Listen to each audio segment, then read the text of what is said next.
আজকের মেনু চুনো মাছ দিয়ে সজনের ডাঁটা দিয়ে ঝোল।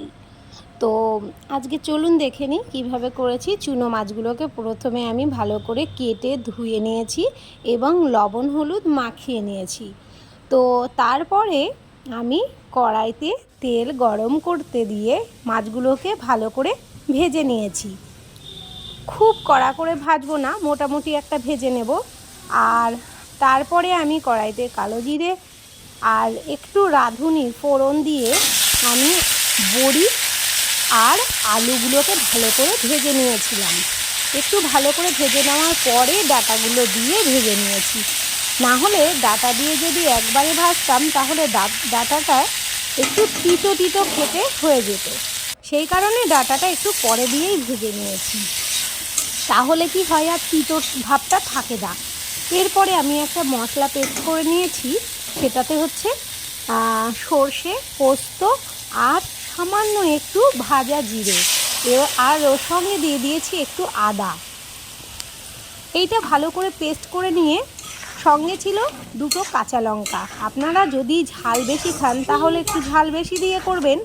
আমি যেহেতু ঝাল কম খাই সেহেতু আমি দুটো কাঁচা লঙ্কাই দিয়েছি। এরপরে আমি মশলাটা দিয়ে ভালো করে নেড়ে চেড়ে একটু ঢাকা দিয়ে দিয়েছিলাম। আর পরিমাণ মতো লবণ, হলুদ আর অল্প একটু কাশ্মীরি লঙ্কার গুঁড়ো দিয়ে দিয়েছিলাম কালার হবার জন্য। সুন্দরভাবে আমি ঢেকে দিয়ে যখন মশলাটা একটু কষে এসেছে তারপরে আমি একটু জল ঢেলে দিয়েছিলাম।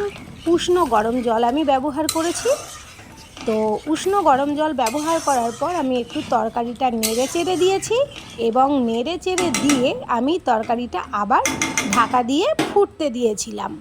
তো যখন ঝোলটা ফুটে উঠেছে তখন আমি ঝোলের ভিতরে বাকি যে আইটেমগুলো আছে সেগুলো আমি দিয়ে দেব।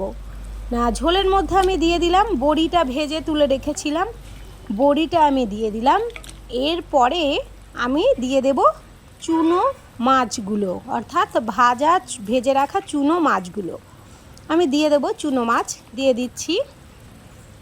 তো এরপরে ভালো করে আমি নাড়বো চাড়বো, নেড়ে চেড়ে সামান্য একটু পরিমাণে আমি মিষ্টি দিয়ে দেবো, বেশি না, সামান্য, না দিলেও চলবে।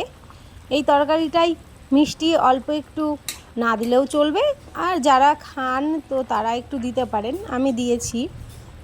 এরপরে আমি ভালো করে নেড়ে চেড়ে নিয়ে একটু আবার ঢাকা দিয়ে দেব।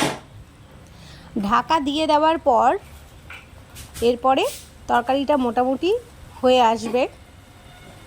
খুব বেশিক্ষণ আমি ফোটাবো না,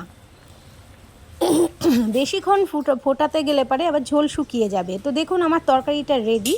আমি একটু ঝোল ঝোল রেখেছি, খুব সুন্দর খেতে হয়েছিল। আপনারা একবার ট্রাই করে দেখবেন এবং আপনারা আমার চ্যানেলটাকে ফলো করবেন। ফেসবুকে যে পেজটা আছে পেজটাকে ফলো লাইক করবেন, আর ইউটিউব চ্যানেলটাকে আপনারা একটু সাবস্ক্রাইব করবেন। দেখতে থাকুন, আপনারা ফলো রাখুন। Bye bye.